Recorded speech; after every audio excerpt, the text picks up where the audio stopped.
Hello and welcome to Movie Reviews 101, and today we're going to have 6 fun facts about Creed 3. Creed 3 is right around the corner, and this revitalised franchise is ready for the new lead Adonis Creed to take on a new challenger.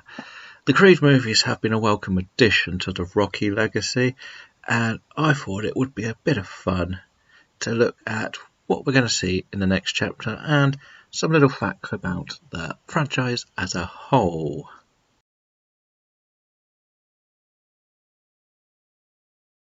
Number 1 is Creed 3 has no returns.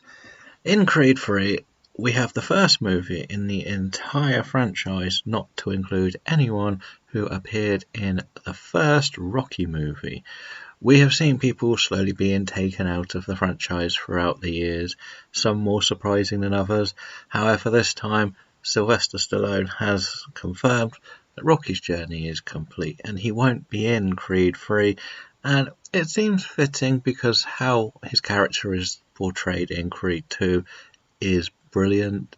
He gets to have his own little arc about having to get back to knowing family, where the movie itself is very, very centered around the idea that fatherhood can be done in different ways, and we saw that with all 3 characters, including Creed himself having a newborn, Rocky having to get connected with his son again, and Ivan Drago and his son, that he is basically trained to be the big fighter going forward.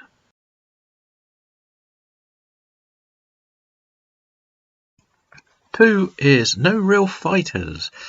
Creed 3 is the first in the Creed run of the franchise where the opponent isn't a real life boxer.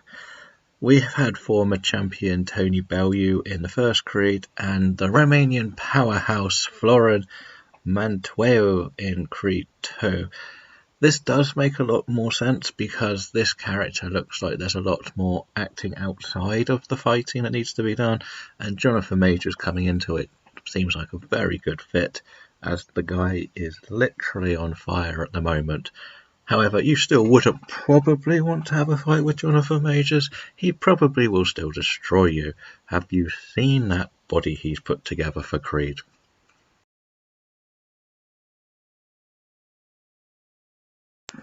Three is the fewest rounds. Creed 3 is going to be the shortest movie in the Creed series. Both Creed 1 and 2 went just over 2 hours, while Creed 3 is falling just below the 2-hour mark. This would make more sense because this is more of an Adonis story, and you've taken a lot of the Rocky elements out of the movie. He doesn't have his own little side story, so it's going to be full blown. Let's see what Adonis is up to next in his life after his last battle, and probably a little bit of a time jump.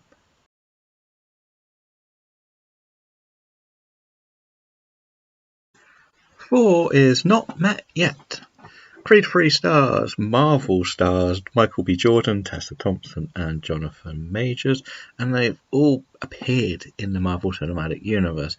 However, none of their characters have ever met before.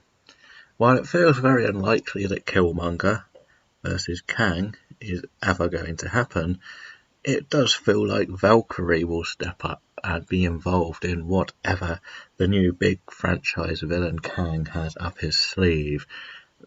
We've seen so many Marvel crossovers, and it's very unusual to get 3 leads who are in the same universe that have yet to meet. So we put that as a little bit of a let's stick something Marvel in because that's what people care about nowadays.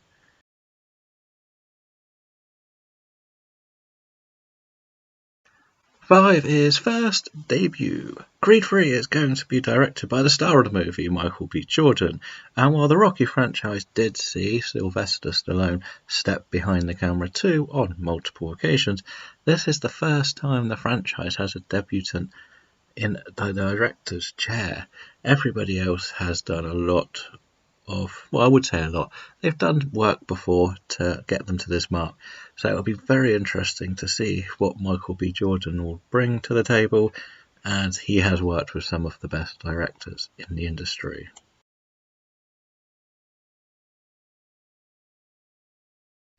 6 is Three's Company. Creed 3 is the third movie in the franchise, and it is the third different director that the Creed franchise has had, following Ryan Coogler and Stephen Caple Jr. directing the first two movies. However, despite only the third movie in the Creed franchise, Creed 3 already has more directors than the previous 6 Rocky movies together, with Stallone taking on Rocky 2, 3, 4 and Rocky Balboa, while the Oscar-winning director John G. Avildsen directed the original Rocky, where he did win his Oscar, and Rocky 5. And this does ask the question, it's like, should we be chopping and changing directors a lot? Are we going to keep everything the same? I personally feel if this Creed is successful, I think Michael B. Jordan will probably look to take on the franchise for a few more movies. It seems like he wants to make this his little baby in the movie world, a bit like how Stallone turned Rocky into his directorial go-to movie. That is 6 random facts about Creed 3 before we go into the movie, unless you watch this video after seeing the movie. If you find any more interesting facts, let me know in the comments below. But until next time, we're going to say goodbye.